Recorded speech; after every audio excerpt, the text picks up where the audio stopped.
Good morning. I'm Dr. Divya Krishnamurthy, and today we'll be discussing about components of removable partial denture.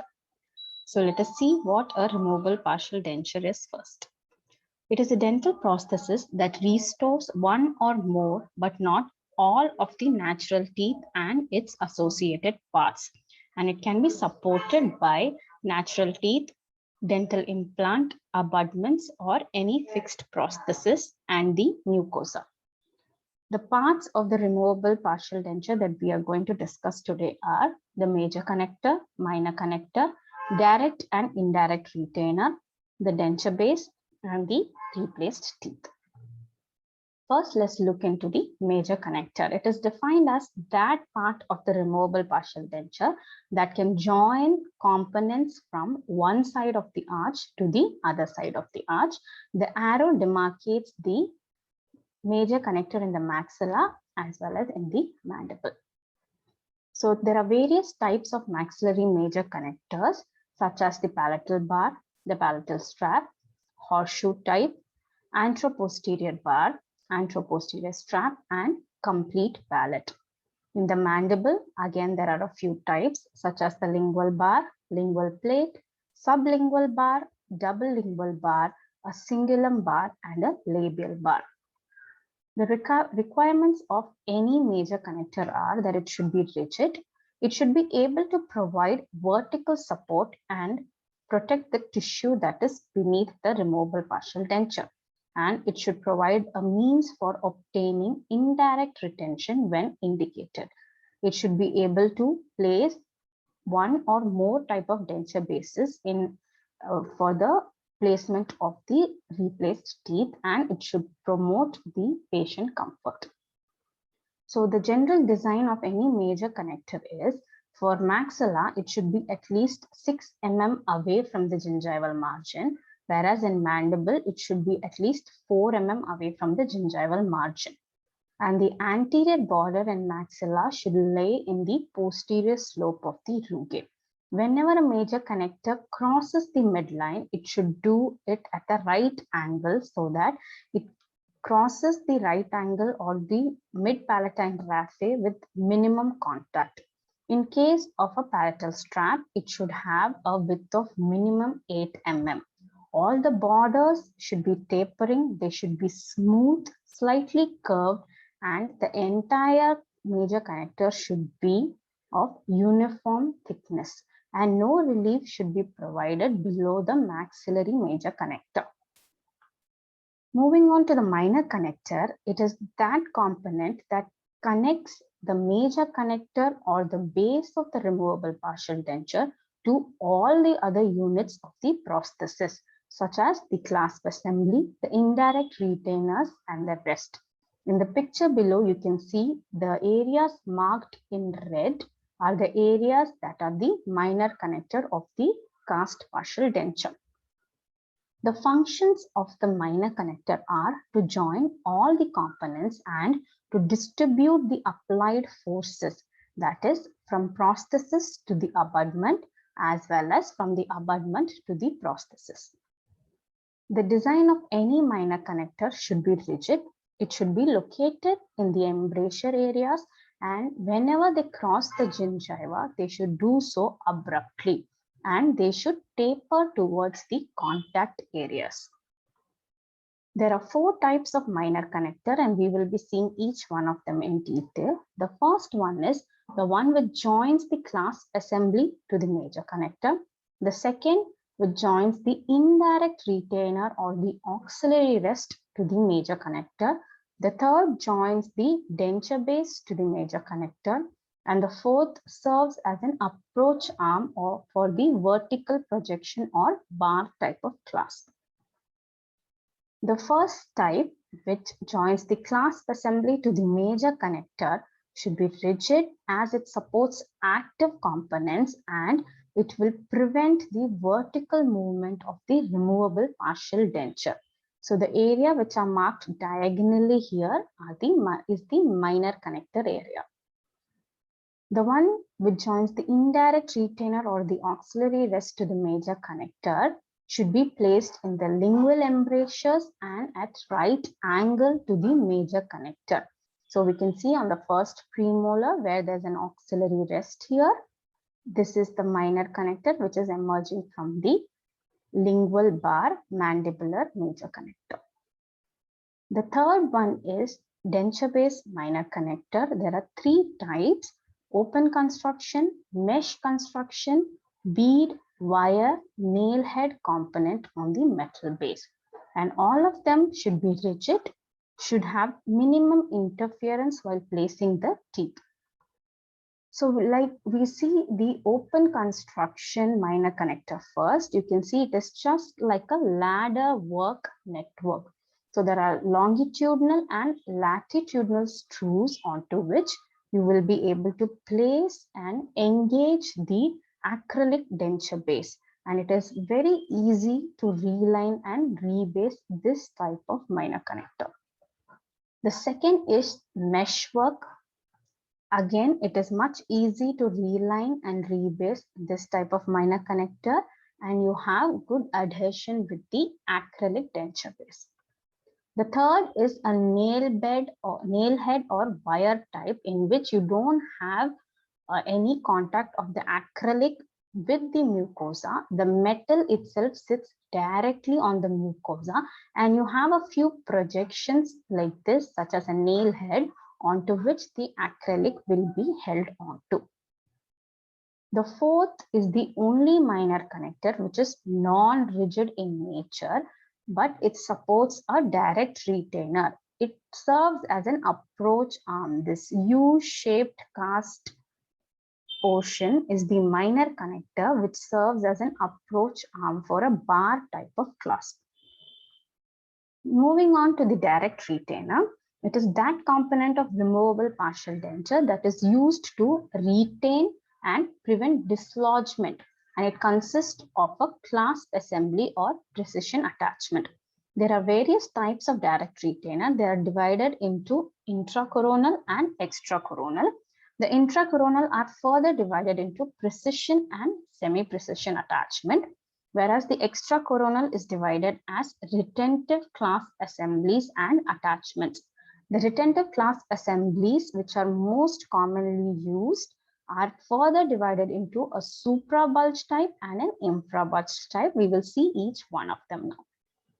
So the intracoronal attachment, as the name suggests, is present inside the crown itself. So you have sort of a lock and key mechanism where on one crown there is a small preparation or recess to receive a key which is present in the removable partial denture. It is cast and it will go and fit into this lock area and prevent the removable partial denture from coming out in function. When you see the extracoronal attachment, you have to understand about the height of the contour. So this is the area of the tooth that has the maximum dimension. So any clasp assembly which engages the tooth from above the height of contour is termed as a suprabulge type, occlusally approaching, circumferential or Akers type of clasp assembly. When the clasp assembly approaches from the infrabulge or below the height of contour, it is called infrabulge type, gingivally approaching or roach type or a bar type of direct retainer. Now coming to the parts of a clasp, you can see in picture A, the red area indicates the occlusal rest. In picture B, it shows the body of the clasp. In C, shoulders are demarcated, and in D, you have the terminals. E demarcates the clasp arm. One side is the retentive clasp arm and the other is a reciprocal arm. And F indicates the minor connector. So these are all parts of a clasp assembly, rather a circumferential clasp assembly. When you have an infrabulge type of clasp, you have only two parts, that is the approach arm and the retentive terminals. So the functions of a clasp assembly or a direct retainer are retention, support, stability, reciprocation, encirclement, and passivity. So a circumferential clasp is that part of a removable partial denture that acts as a direct retainer, and it stabilizes the prosthesis by partially encompassing or contacting an abutment tooth. So you can see in a picture here, the clasp assembly, it has two arms, a rest, and it is attached to a minor connector, and it encircles the entire abutment tooth to prevent the dislodgement. So there are various types. You have the first one is a simple circular type, where you have the retentive tip placed away from the edentulous area, and you have a reverse circulate type where the retentive tip is placed towards the edentulous area.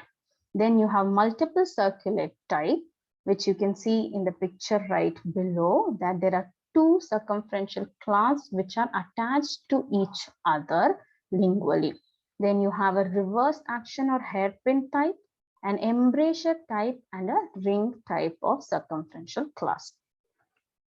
Moving on to the bar type of clasp, it is an infrabulge type or a gingivally approaching type of clasp.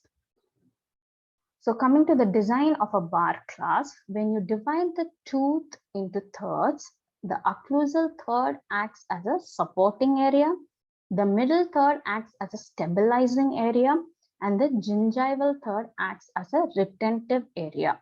So each particular part of the clasp will come in contact with a particular part of the third of the tooth to provide all these functions. So always the retentive tip will be in the gingival third. There are few types of bar clasp, such as the I bar based on how it looks, and the Y bar type of clasp, the T type, and the modified T type of direct retainer. Coming on to the indirect retainer, it is that part of the removable partial denture which assists the direct retainer in preventing the displacement of distal extension denture bases by functioning through a lever action on the opposite side of the fulcrum line. So again, it only helps the direct retainer. When you do not have a posterior stop where you can place a direct retainer, the indirect retainer will push the fulcrum line much more anteriorly and provide good lever action and prevent the removal of the removable partial denture vertically out. So the forces that act on the removable partial denture are two types. One, due to the masticatory forces, the removable partial denture is pushed towards the tissues that it rests on. And this type of movement is prevented by a rest. Whereas the other forces which pull the removable partial denture away from the tissues or out of the mouth vertically are prevented by the direct retainers and the indirect retainers. So the design of an indirect retainer is usually in the form of an auxiliary rest. It can be an occlusal, cingulum, or incisal rest. So they function to resist the rotational displacement. They provide overall stability and support, and they prevent trauma of the soft tissue on which the removable partial denture rests. Moving on to the rest and the rest seat, you can see in the picture that here there is an occlusal rest seat. The red arrows demarcate them. So it is that component of the removable partial denture which makes sure or prevents the forces towards the long axis of the abutment tooth, which push the removable partial denture towards the tissues.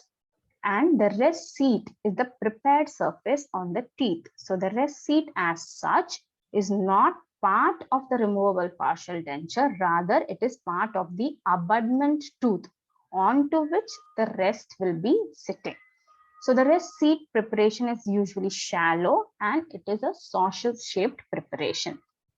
So the rest functions to prevent vertical movement. So it acts as a vertical stop.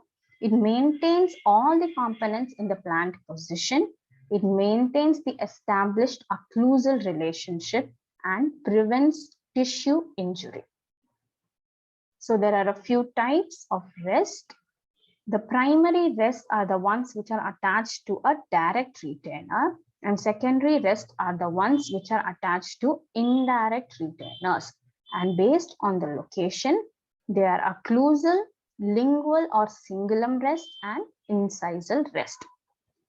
So this is a picture of an occlusal rest. It is usually a triangular rest which is placed on the mandibular and maxillary posterior teeth, the molars or the premolars. So it is a small saucer-shaped preparation which usually tips towards the long axis of the tooth. They are the most preferred type of rests as they are most effective. Then you have a lingual rest. It is usually a V-shaped semilunar notch in the enamel surface, and they are mostly crescent shaped, and they are seen in mandibular and maxillary canine tooth alone.